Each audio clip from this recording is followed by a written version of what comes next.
voy a dar paso a Paz Velasco de la Fuente, que si no me equivoco ya está aquí con nosotros. A ver si puede poner la cámara. Si me permitís, voy a compartir la pantalla para poder pasar el PowerPoint. Vale, mientras lo compartes te voy a introducir para que los Perfecto. asistentes te conozcan. Bueno, Paz Velasco de la Fuente es criminóloga y jurista especializada en personalidad psicopática y delitos violentos. También es escritora y creadora de Criminalmente. Y hoy nos va a hablar de cómo influye la modernidad en los crímenes seriales. Muchas gracias, Paz. Pues muchísimas gracias por esta introducción. Y bueno, yo voy a hablar de algo muy diferente a lo que han estado hablando esta tarde mis compañeros. Y bueno, quería agradecer también antes de nada al equipo de Sec2Crime y bueno, a todos vosotros que formáis este gran grupo, como has comentado, de expertos multidisciplinares, el hecho de considerarme una persona para poder estar hoy aquí contándoos algo que me apasiona, que es esta conducta de la criminalidad múltiple. Quiero empezar con esta pregunta y es, vamos a intentar dilucidar en muy poquitos tiempos, tenemos solamente 30 minutos, si ha dado forma la modernidad al fenómeno de la criminalidad serial. Desde luego tenemos que partir de esta idea y es que todos sabemos que los que hemos estudiado criminología, en mi caso sabéis que he sido abogada durante muchos años, soy una gran amante de la historia, carrera que estoy terminando, pero me parece que me voy a alargar mucho en el tiempo, que si hay un crimen con linaje histórico, este crimen es el asesino en serie. Y se ha llegado a la conclusión de que estos asesinos sistemáticos ha sido una práctica universal, al menos que es tan antigua como lo es la especie humana, aunque no siempre. Vamos a ver, a este tipo de crímenes se les ha llamado asesinatos en serie. Durante décadas hemos estudiado a los asesinos en serie y las investigaciones que se han llevado a cabo casi siempre se han centrado no solo en la etiología de los crímenes, sino en un estudio intensivo de las biografías de algunos de los sujetos que estáis viendo ahora en imágenes. Esto nos ha llevado a que olvidemos el contexto histórico, cultural y social en el que esos hombres y mujeres asesinaron. Es importantísimo conocer el momento histórico, el momento social en el cual se llevan a cabo estos crímenes, y este contexto social, político, histórico, es el que nos va a hacer comprender cómo ha ido evolucionando no solo el concepto de asesino en serie, sino también cómo entiende la sociedad a este tipo de asesino múltiple. Los asesinos en serie son lo que decidimos que son, y esta definición va a cambiar constantemente con la historia y con la sociedad. Fijaros, casi todos conocemos a asesinos múltiples, sistemáticos, asesinos en serie, a través de la lectura, de las investigaciones, del true crime, de películas, de leer los periódicos, pero cada asesino en serie y cada asesinato en serie tiene su momento temporal. Detrás se esconde una historia, un lugar geográfico concreto, y hay caracteres y características definidas por parámetros culturales, religiosos, históricos, míticos y mitológicos, e incluso por parámetros morales. ¿Qué quiere decir esto? Que debemos de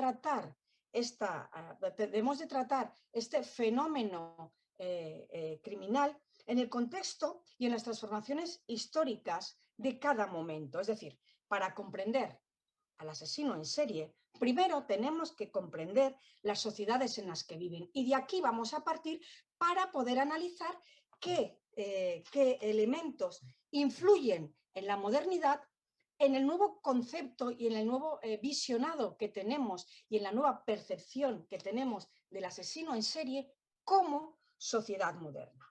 Fijaros, el registro histórico de asesinos en serie fue muy escaso hasta el siglo XV, y en el caso de que estos criminales fueran identificados y, por supuesto, detenidos, eran normalmente linchados por la propia comunidad. Después veremos por qué. Hasta el Renacimiento realmente no empiezan a existir los primeros registros judiciales de asesinos en serie. Y daros cuenta de esta fecha, entre 1450 y 1650, estos 200 años, en Europa fueron juzgados más de 200 asesinos en serie.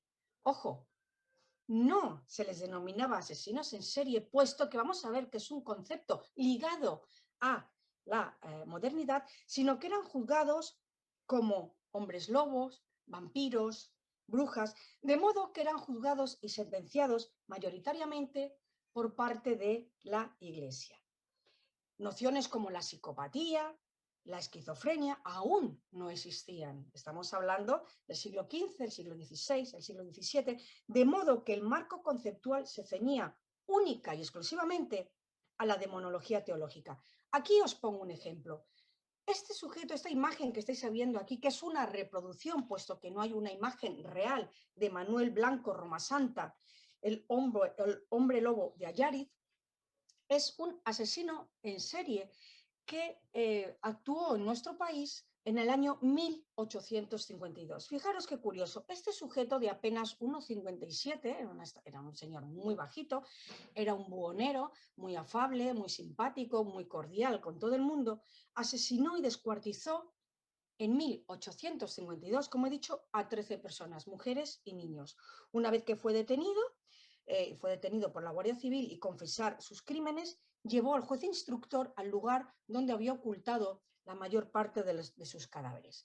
Estamos en mitad del siglo XIX. En ese momento todavía era muy difícil tratar de entender cómo un sujeto como este buhonero que os he comentado, esta persona cordial con su entorno, esta persona simpática, era capaz de cometer crímenes tan horrendos y tan aberrantes como los que hizo. De modo que gran parte de la sociedad, para tratar de racionalizar la inhumanidad de este sujeto y esos crímenes tan crueles, empezó a extenderse el rumor de que realmente Roma Santa era un hombre lobo. Es decir, para racionalizar un crimen que no entendían, de matar a tantas personas desconocidas, se extendió este rumor vinculándolo a este mito, el mito de la licantropía.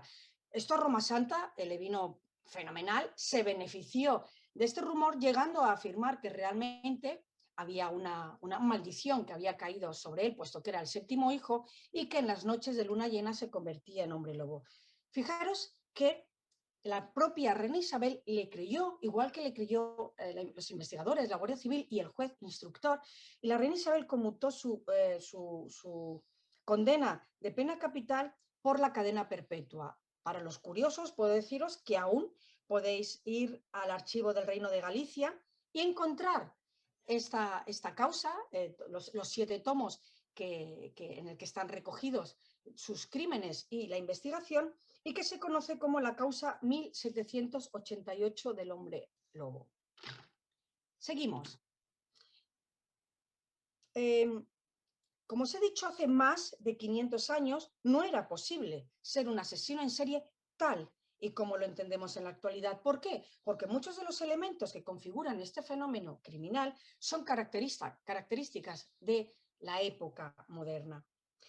Los asesinos en serie, vamos a ver cómo se han visto influidos por distintos fenómenos de la modernidad, como la industrialización, los avances científicos, el auge del capitalismo, el urbanismo. Se pasa de los asesinatos seriales rurales, como por ejemplo el sacamantecas, que veremos después, a los asesinatos urbanos, por ejemplo, de Jack el Destripador, veremos también por qué. Y además el anonimato, la racionalidad, los medios de comunicación y las nuevas tecnologías, fijaros, han proporcionado a estos sujetos nuevas motivaciones y también nuevas oportunidades para matar que caracterizan a los asesinos en serie contemporáneos. Hay 2 acontecimientos que estaréis de acuerdo conmigo, espero, en que contribuyeron a transformar y acelerar el mundo. Uno de ellos, por supuesto, fue la potencia del vapor, de modo que algunos asesinos en serie del siglo XIX ya comenzaron, finales del siglo XIX y principios del siglo XX, comenzaron a trasladarse de un lugar a otro en busca de nuevas víctimas. Y también otro elemento importante, el telégrafo, lo que han considerado algunos la Internet victoriana, ya que a partir de 1845 la información se movió con mucha mayor rapidez. La teoría de que los asesinos en serie aumentaron en el siglo XIX, que es una teoría defendida por muchísimos criminólogos y por muchísimos investigadores, sobre todo del FBI, se debe a dos factores importantísimos. Por un lado, nacen las fuerzas policiales que llevan a cabo las investigaciones y las detenciones de estos sujetos. Pero es que hay otro elemento importante que tiene mucha relación, como veremos, con el asesino en serie en la modernidad, y es el surgimiento, sobre todo, como veremos en el mundo anglosajón, de los medios de comunicación de masas. La confluencia en el tiempo de estos dos factores, del nacimiento de las fuerzas policiales y el nacimiento de los medios de comunicación de masas, es lo que propició que este fenómeno del asesino en serie se hiciera público y viral. No en aquella época, es un término que utilizamos hoy en día. No es que hubiera más en el siglo XIX, lo que empezó a ocurrir es que eran mucho más visibles. Es en este siglo, en el siglo XIX, cuando el crimen serial empieza a ser conocido por gran parte de la sociedad. Y como no, aquí tenéis una imagen ficticia de Jack el Destripador. No es el primer asesino en serie de la historia moderna, pero sí fue el primer asesino en serie mediático. La prensa transfiguró a un despiadado asesino en serie de mujeres en un fenómeno de masas. Fijaros, el periódico The Star llegó a vender 232.000 ejemplares, algo impensable para la época. ¿A quién tenemos a su izquierda? Tenemos a Juan Díaz Ruiz de Garayo, el sacamantecas, que como veis actuó bastantes años antes que Jack el Destripador. Un sujeto que también asesinaba a mujeres, que también evisceraba a mujeres y que en este caso también llegó a practicar la necrofilia. Sin embargo, cuando hablamos o se nos pregunta quién es el primer asesino en serie, todos nos vamos a Jack el Destripador. Antes de Juan Díaz Ruiz de Garayo hemos visto que tuvimos a nuestro Roma Santa. ¿Qué fenómenos modernos podemos relacionar con los asesinos en serie y que hayan influido bien en su percepción o bien en algunas de las características de estos asesinos? Fijaros, en primer lugar me gustaría destacar esta mediatización del asesino en serie. ¿Cómo ha influido o cómo influyen los medios de comunicación en el asesinato serial? Muchas veces los medios de comunicación convierten este fenómeno delictivo en un acontecimiento periodístico masivo, a pesar de que estamos ante una de las formas de crimen más raras estadísticamente hablando. Esta repercusión mediática conlleva la celebridad, la notoriedad y cierto éxito de estos criminales. Y esto Vicente Garrido lo denomina la mística del éxito. ¿Qué quiere decir? Que a través de visualizar cómo determinados sujetos llegan a la celebridad y a la notoriedad, se puede llegar a la imitación por parte de aspirantes asesinos en serie. Fijaros que esta notoriedad, esta celebridad, precisamente les libera de ese anonimato del que ellos quieren huir. Además, muchos asesinos seriales, como vemos en esta imagen, se han comunicado con la prensa, con los investigadores, por diferentes razones en las que ahora no podemos entrar. Ahí tenéis una de las cartas que Zodiac envió a uno de los periódicos con los que se comunicaba. Además, hay un hecho importante y es que hay una relación de simbiosis entre los asesinos en serie y los medios de comunicación. Los medios, evidentemente, buscan rentabilizar los índices de audiencia a través del crimen. Todos sabemos que cuando se habla de determinados asesinos o, en este caso, asesinos en serie, la audiencia se dispara. Entonces, ¿qué hace la asesino en serie? La asesino en serie también se beneficia de digamos, de estos índices de audiencia y busca la fama y la notoriedad a través de estos medios de comunicación. Y por último, los medios de comunicación pueden ayudar a estos sujetos a construir su propia identidad como asesino en serie, porque en la sociedad moderna, en el momento en el que estamos, a principios del siglo pasado, perdón, a principios de este siglo, el siglo XXI, un asesino en serie es alguien que puede llegar a ser porque puede leer recortes de prensa, puede consumir true crime, puede consumir los crímenes de otros sujetos, puede adquirir conocimientos de modus operandi y de determinadas características de otros asesinos, y todos estos elementos pueden ayudar a crear una identidad de un asesino en serie emergente.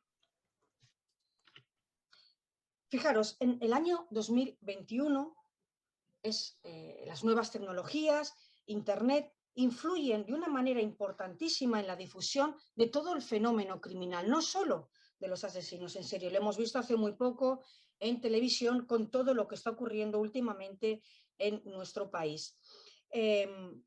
Lo cierto es que cuando aparece un nuevo asesino en serie, este recibe una amplia cobertura mediática. Fijaros, os pongo un ejemplo. El 8 de octubre del año 2019, el FBI confirmó que este sujeto, que ya ha fallecido, Samuel Little, es el mayor asesino en serie de Estados Unidos, con 93 asesinatos. A la hora de su muerte, había confesado ya 50 asesinatos.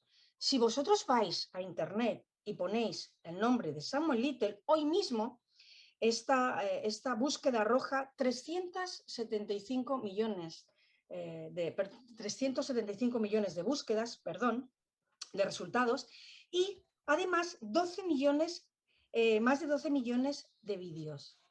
¿Esto qué quiere decir?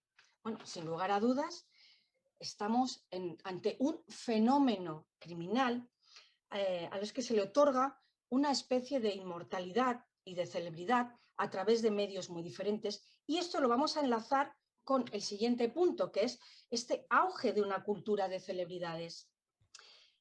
Todos sabemos que hubo una cultura de celebrities en los años 90 en Estados Unidos, y esta cultura de celebrities estaba más que arraigada en la cultura popular norteamericana.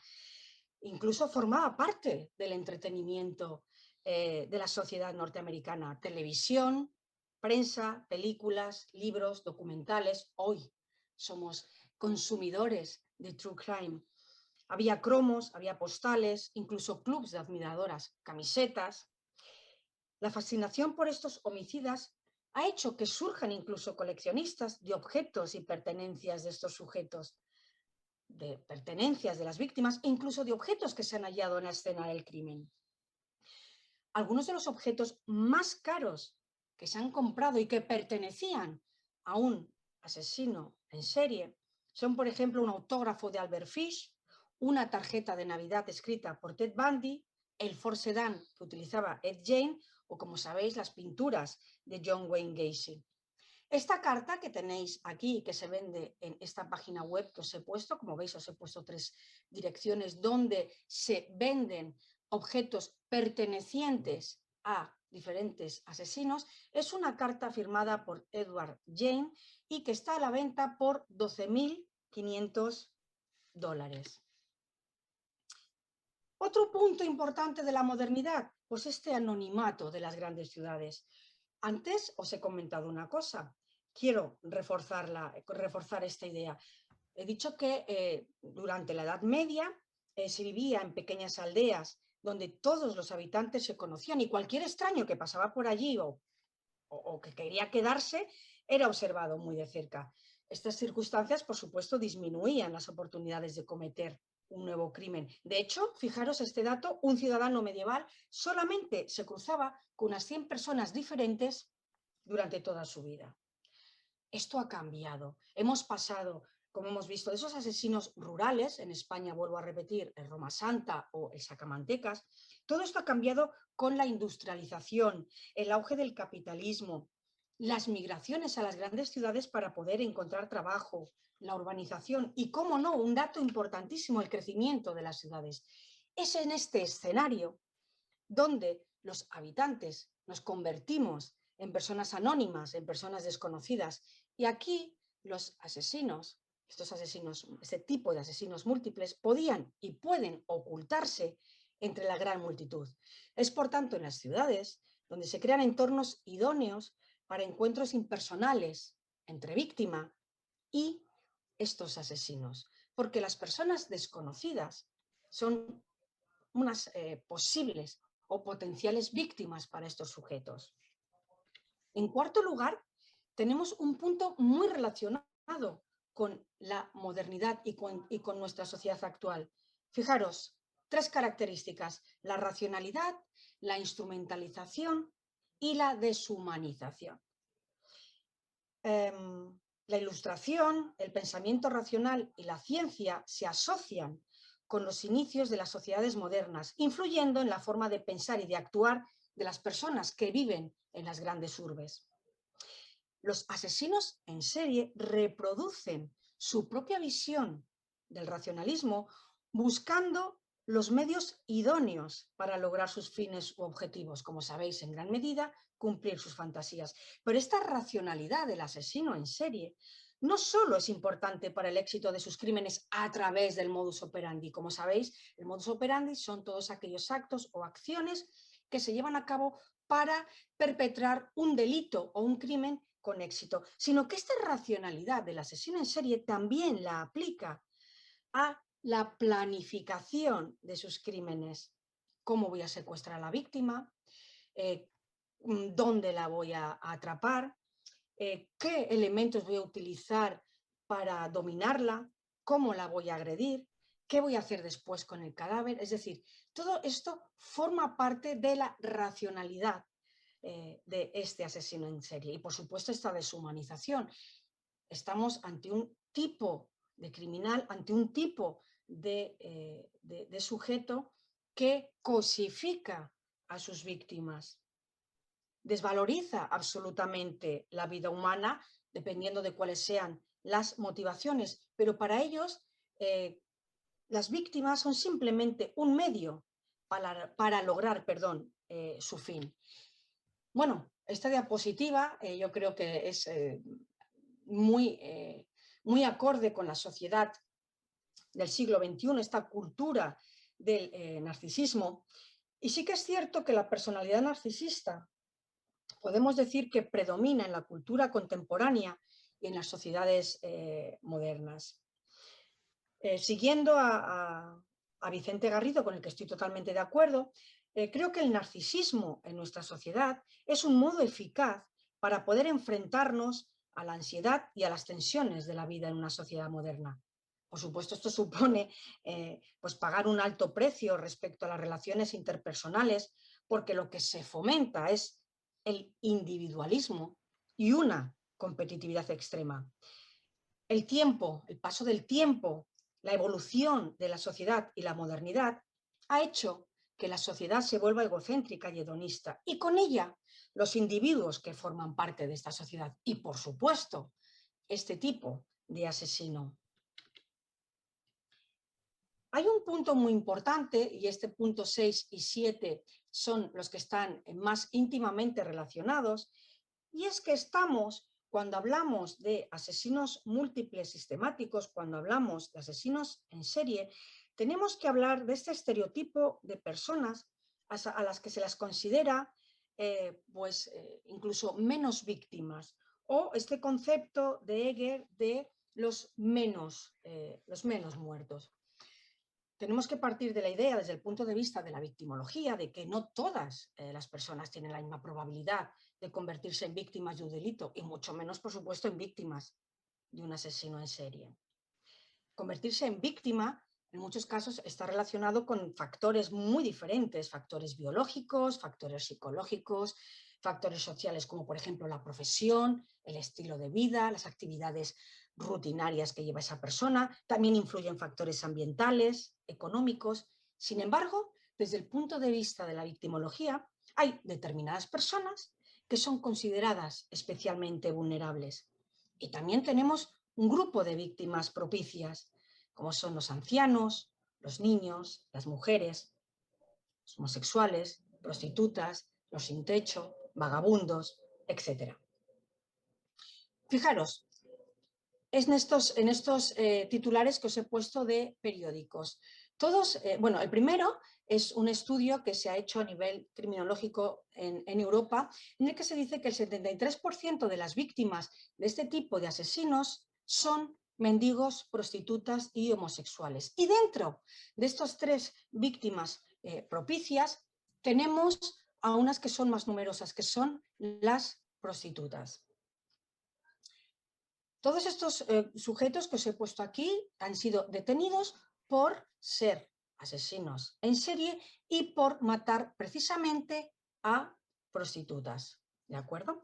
Fijaros, las prostitutas han sido víctimas preferentes de homicidas como Jack el Destripador, Gary Ridgway, Peter Sutcliffe, Joaquín Ferrandis en España, Juan Carlos Aguilar, el monje Shaolin, como os he puesto aquí.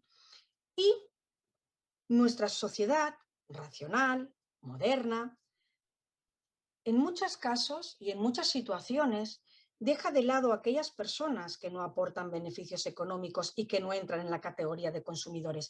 Y esta idea la relacionamos con este concepto de los less dead o menos muertos, en el sentido de que los asesinos en serie suelen victimizar a personas de clases ínfimas y en muchos casos a personas o a víctimas que se consideran víctimas invisibles.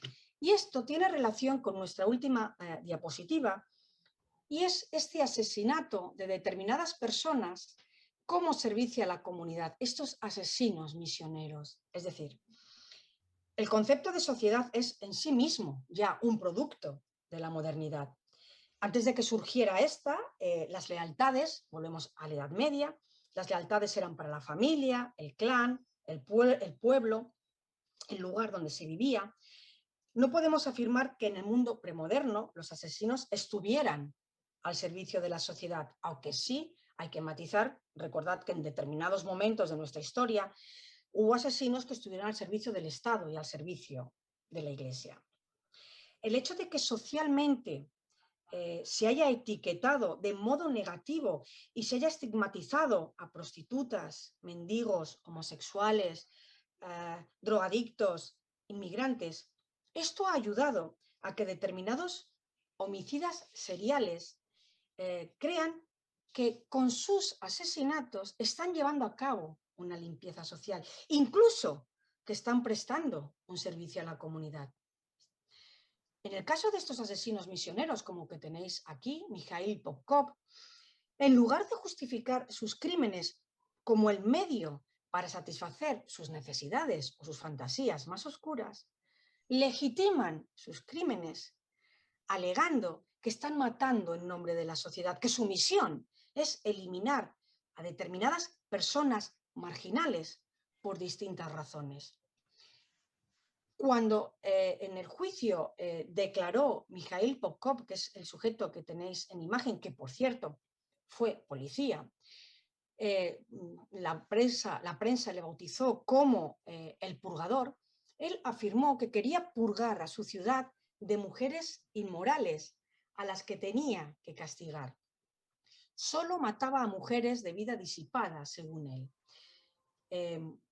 En un momento, porque se descubrió en este caso que Mikhail Popkov había asesinado muchísimo antes de ser detenido y había asesinado a muchas mujeres, utilizaba su profesión de policía para acercarse a estas mujeres, evidentemente las engañaba, para poder terminar primero agrediéndolas sexualmente y finalmente asesinándolas. Popkov consideraba que mujeres que van por la calle a determinadas horas, que las mujeres casadas, que mujeres de determinada edad que tendrían que tener una vida pues ya familiar, no deberían aceptar pues lo que él las proponía, que era irse a tomar una copa con él, irse con él a una discoteca, irse a pasar un rato íntimo en su compañía, y él consideraba que estas mujeres eran mujeres de vida disipada y las consideraba a este tipo de mujeres, que evidentemente era una distorsión cognitiva de este asesino en serie, las consideraba como erróneas para la sociedad, las consideraba que no prestaban ningún servicio a la sociedad, es más, querían que hacían daño a la sociedad. De ahí que estos asesinos misioneros decidan qué tipo de personas son las que tienen que desaparecer de la sociedad, porque según su ideología, su forma de pensar o basándose en estas distorsiones cognitivas, no deberían formar parte de la sociedad. Si tenéis alguna consulta o alguna pregunta, estoy a vuestra disposición. Sé que he ido un poquito rápido, pero como vamos un poco fuera de tiempo, no quiero tampoco perdón, robar tiempo al compañero que viene detrás. Yo os dejaré el PowerPoint. Lo que he querido hacer, como habéis visto, es hacer una brevísima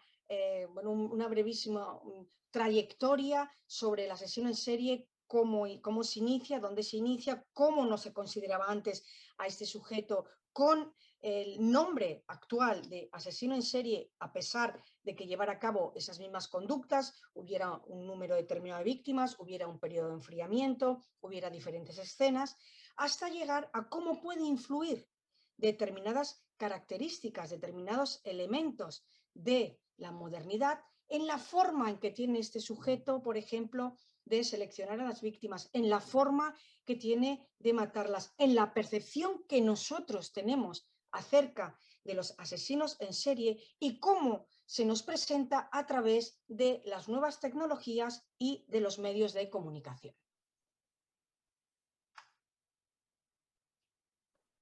Muchísimas gracias, Paz, por tu intervención y muchas gracias por tu apoyo siempre a Save to Crime. Como ya hemos comentado anteriormente, las preguntas que queráis plantear las podéis pasar o escribir por el chat y se las trasladaremos a Paz sin ninguna duda. Muchísimas gracias, Paz, y voy a dar paso a mi compañero Jacobo.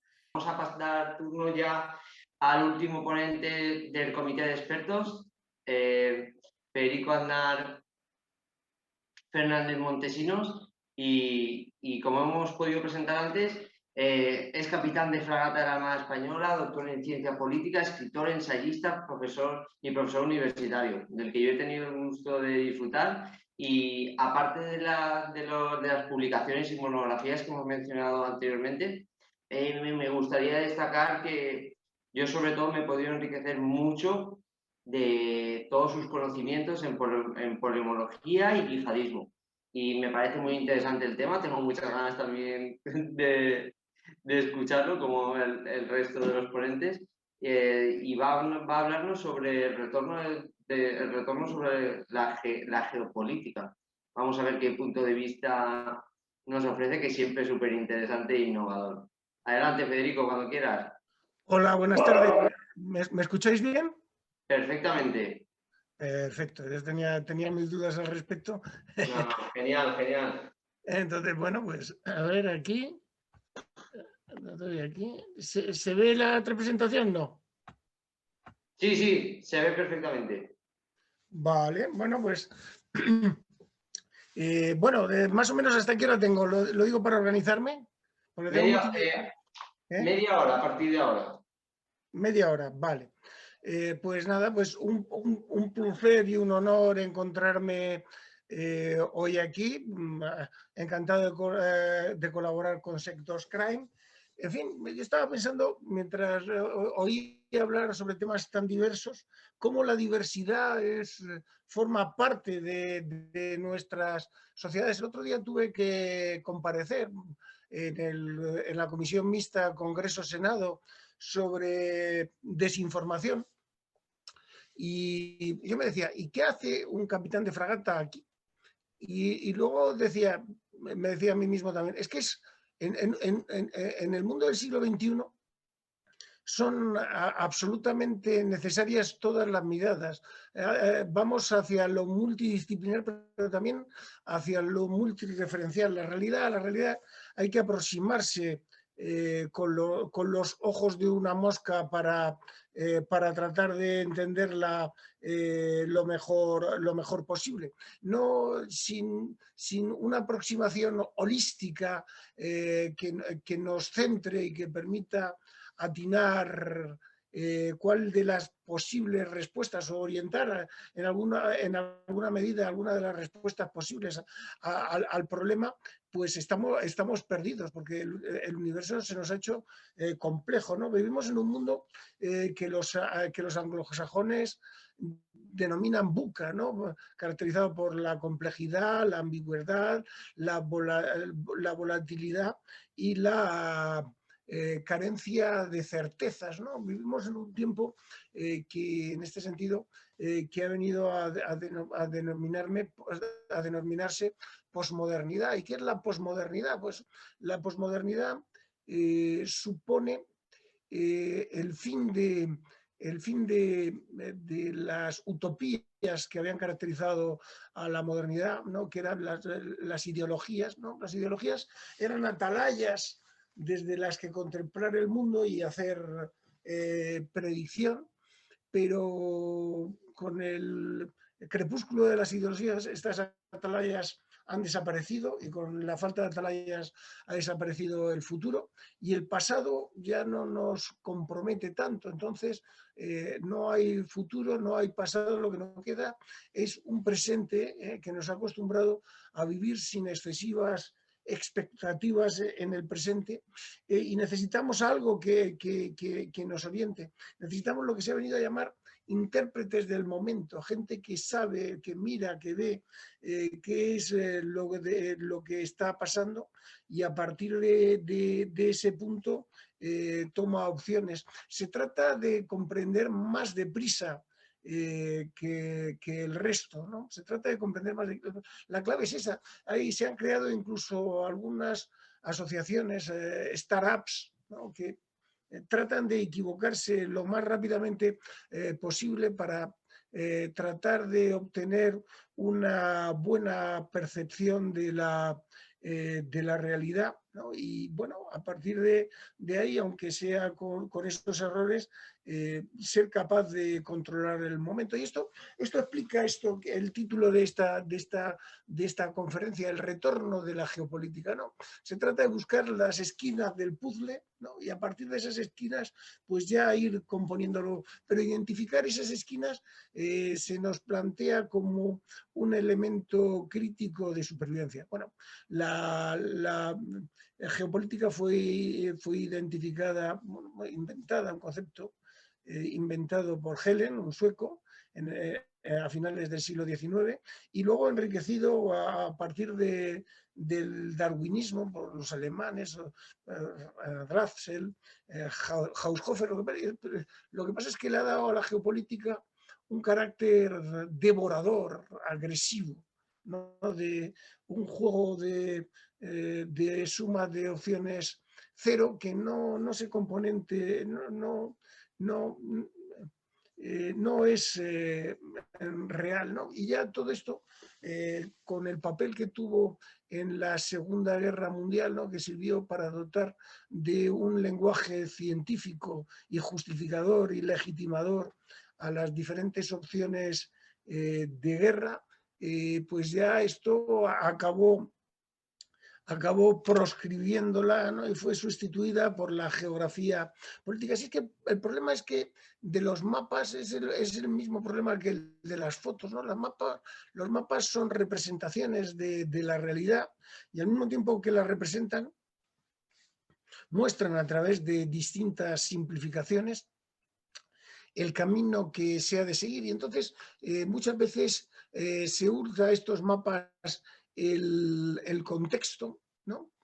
Y bueno, se quedan en una llamada a la acción cuyas consecuencias no terminan de ser vistas. Y es que existen muchos mapas, ¿no? El mundo visto desde la atalaya, como hacen los norteamericanos, pues nos oferta algunas respuestas, pero sin embargo vista desde la perspectiva del gallo francés, ¿no? Es otro conjunto se nos aparecen otro conjunto de opciones, ¿no? Entonces, bueno, cada uno de nosotros pues vamos o nos componemos nuestras propias agendas, distribuimos nuestro tiempo, establecemos qué es lo importante, ¿no? Y ese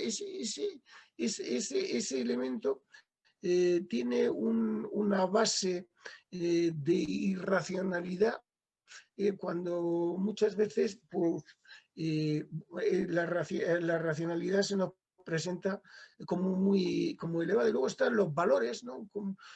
Los ojos del que mira, la experiencia del que mira, el credo del que mira, pues da diferentes respuestas según según el hombre. Entonces, pues claro, ahí hay diferentes mapas, ¿no?, que tiene, según se miden las referencias, y con esos diferentes mapas, diferentes respuestas. La geopolítica no puede ser, o no se nos plantea que sea una respuesta única a diferentes problemas, no, sino que debe ser una herramienta más de una caja, ¿no?, que es un foco largo hacia el mundo, porque los mapas, elegir el mapa, ¿no?, como decía Kissinger, ¿no?, un mapa es una propuesta política. Y un señor que tiene en su despacho un mapa, tiene en su despacho una propuesta política. Entonces, él solamente respetaba a aquellos que tenían en sus despachos pues una propuesta política. Bueno, si la aparición de los mapas en que se encuentra España no es una aparición que podamos decir casual, ¿no? España, bueno, descubrió América porque se daban las condiciones objetivas para que pudiera hacerlo, ¿no? Y la razón de que España figure muchas veces en muchos mapas en el centro se refiere pues a las distancias, a los diferentes istmos, ¿no?, que pueden ustedes ver aquí. Y se explica en ello. Luego tenemos ese otro mapa que se encuentra al lado, que es la línea Baleares, Estrecho, Canarias, que se centra, tiene un eje diametral ahí. Esos tres elementos se caracterizan por haber sido o posesiones o objetos del deseo británicos, ¿no? Y que viene a ser el centro del paralelepípedo estratégico que compone España, ¿no?, cuya parte sur se sitúa o se apoya en África, y cuya parte norte pues queda limitada por las Azores, Cabo Verde. Entonces, y engancha distintos choke points, ¿no?, líneas de flujo de tráfico marítimo. Claro, ¿qué es la geoestrategia, no? Decía Heráclito que el futuro de un hombre es su carácter, ¿no? Y Napoleón nos decía que el futuro de un país está en la geografía. La geografía imprime carácter. Y si la estrategia es el poder sobre el mapa, la geoestrategia serían los elementos físicos, las capacidades que los elementos físicos ofrecen de actuación.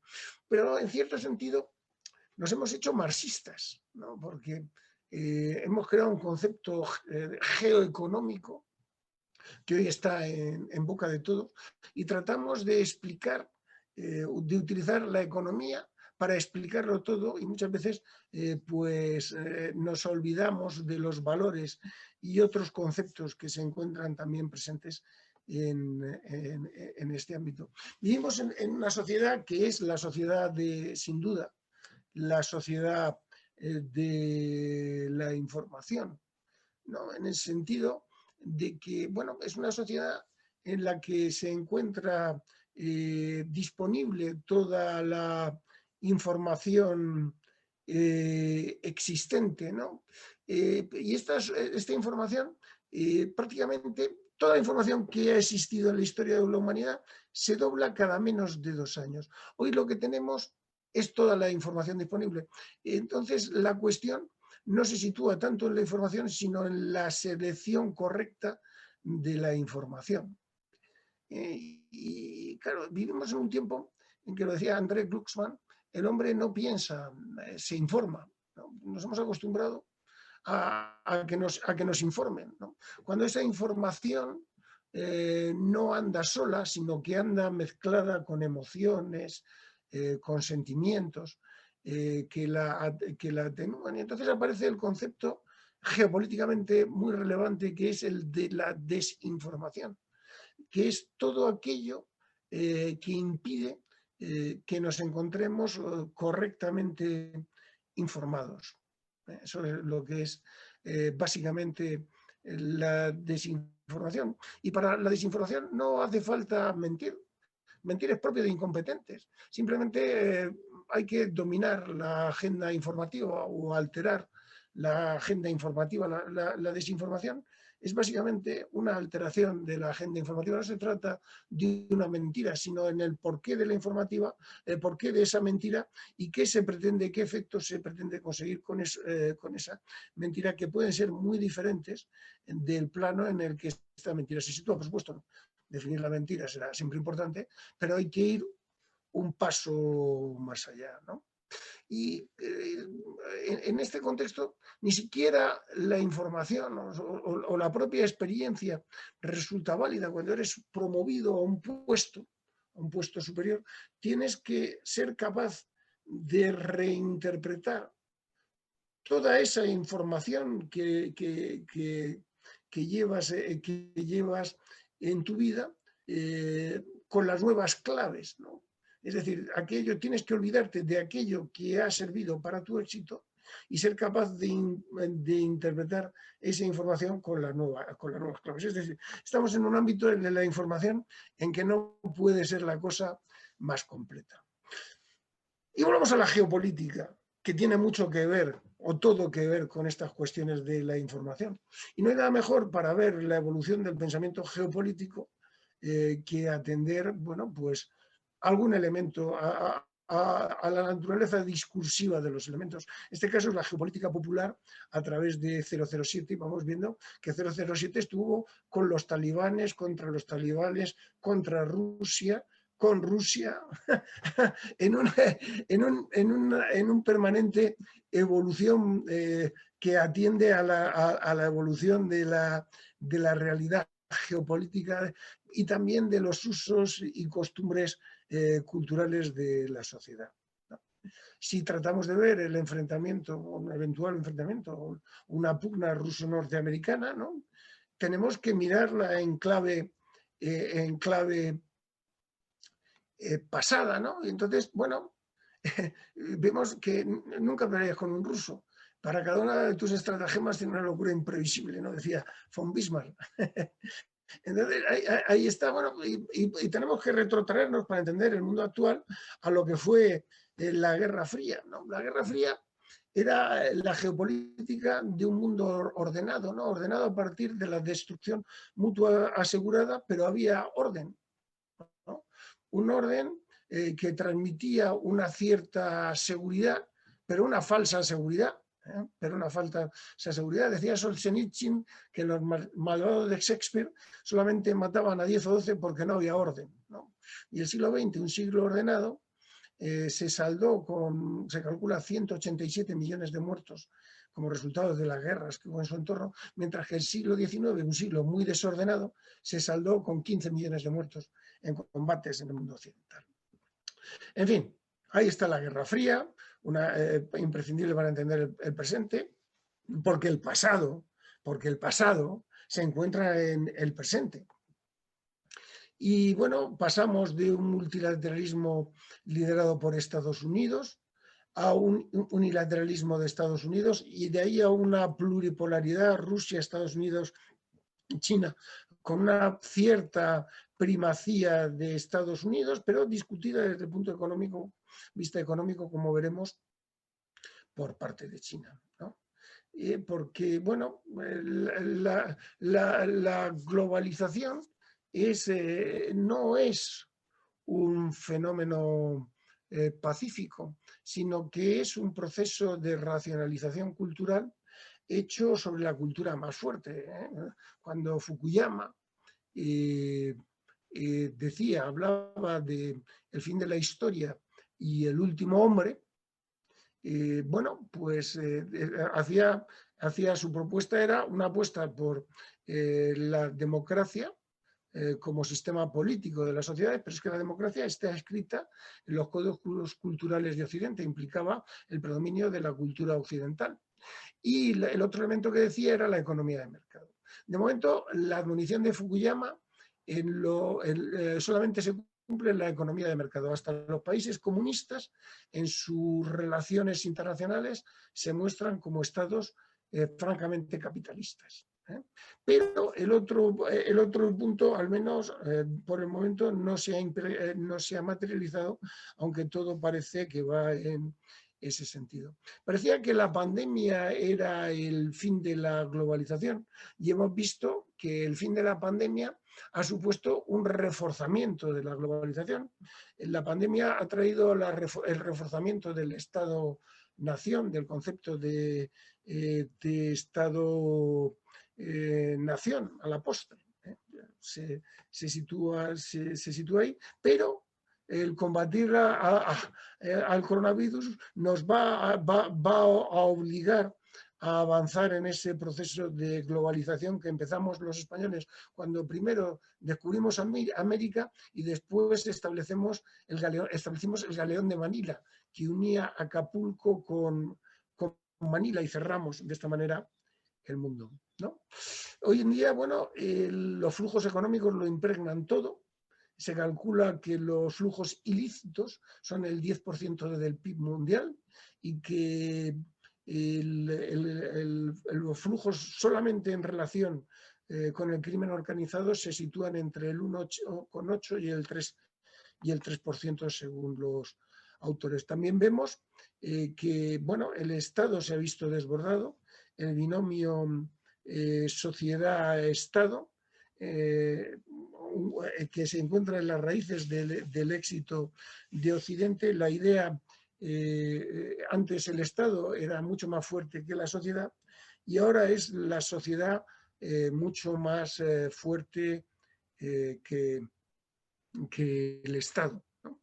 Entonces el Estado se ve desbordado, ¿no? Y entonces quienes quieren atacar a este binomio atacan a las instituciones que son las junturas que unen sociedad y Estado, ¿no? Vemos que bueno, la comunicación de los líderes se ha hecho más directa, o sea, que ya no hace falta las noticias. Trump tenía en Facebook no sé cuántos millones de seguidores, presidente norteamericano, y sin embargo, y bueno, los medios globales pues están en todas partes, ¿no? Incluso en los componentes accionariales. El país pues creo que tiene un representativo porcentaje de la sociedad FENAC. Hay otros agentes bueno, pues que se encuentran implicados en las bases accionariales de estas sociedades. Vemos otro problema que es que la revolución horizontal, ¿no? Que las distintas sociedades, bueno, pues hay un problema con la igualdad. De ser todos iguales ante la ley, hemos pasado a la idea de que toda opinión es igual y no todas las opiniones son iguales ni valen lo mismo. Eso es un error que hace que el pensamiento crítico, que el pensamiento más depurado, quede sumergido entre un murmullo de ruidos generados por esta horizontalidad. Además, los estados no solamente no son los únicos que hacen relaciones internacionales, aparecen los ayuntamientos, las comunidades autónomas, las sociedades, las agencias. El mundo se ha hecho más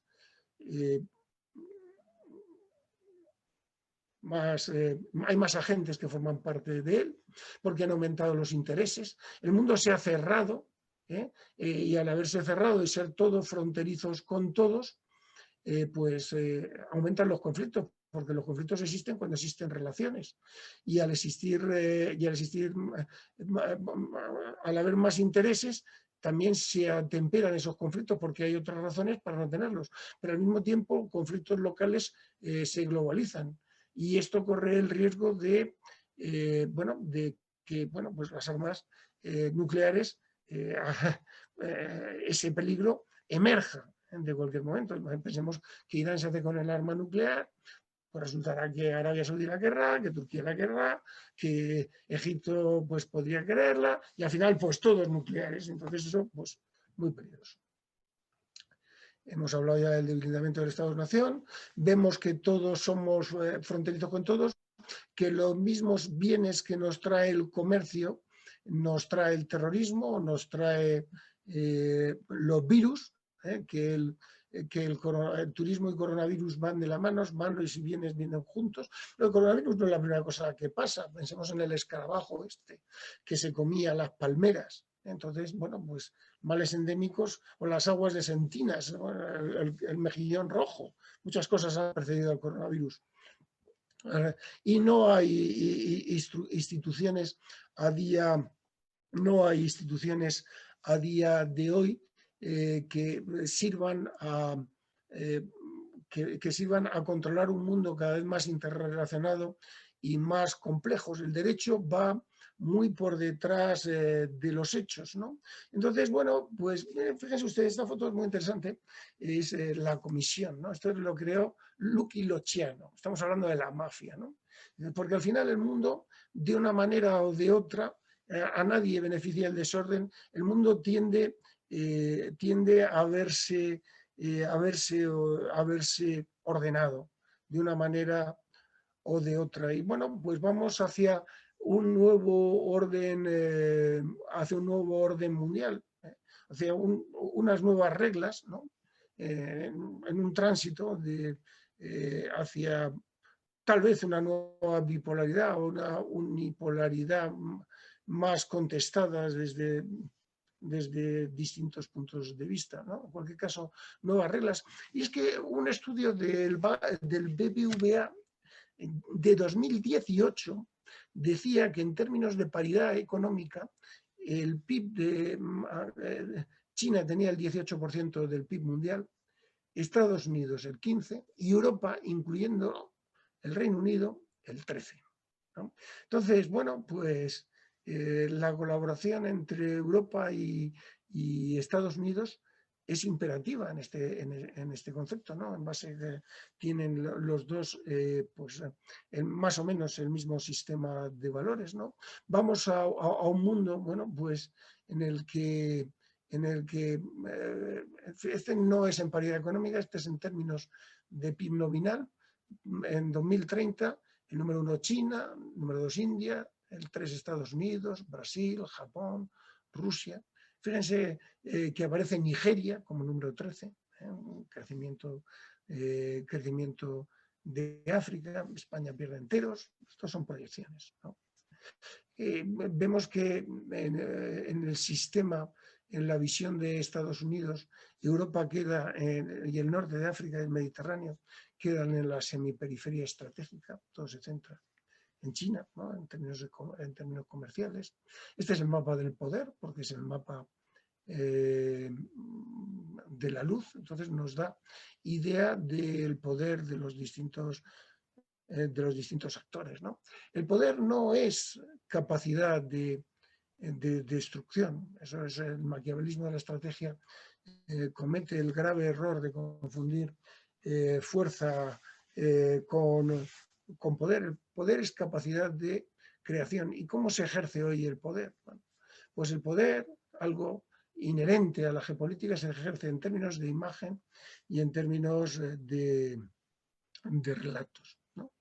Vemos, bueno, que la conflictividad mundial tuvo un máximo que correspondió no con el 11S, sino con la caída del muro de Berlín.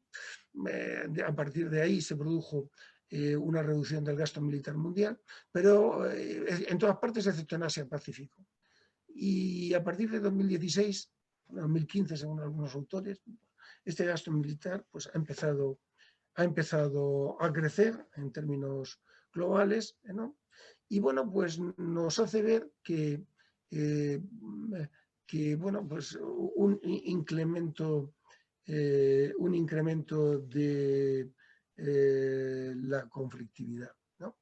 Que no es necesariamente a través del derramamiento, no es a través necesariamente del derramamiento de sangre, sino que, bueno, alcanza otras formas, como por ejemplo relatos, como formas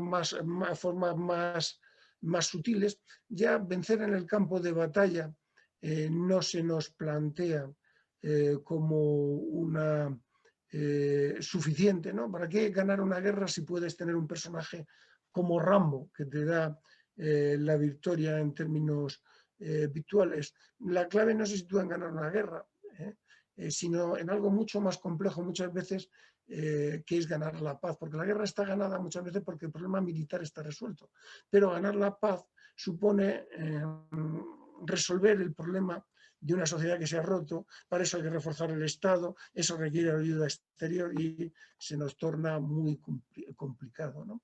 Pues en esta globalización, en este todos con todos, en que muchas veces ya se desdibujan todas las categorías, ciudadano, extranjero, sin papeles, fronteras, ya todos somos fronterizos con todos. España y Malasia son fronterizos,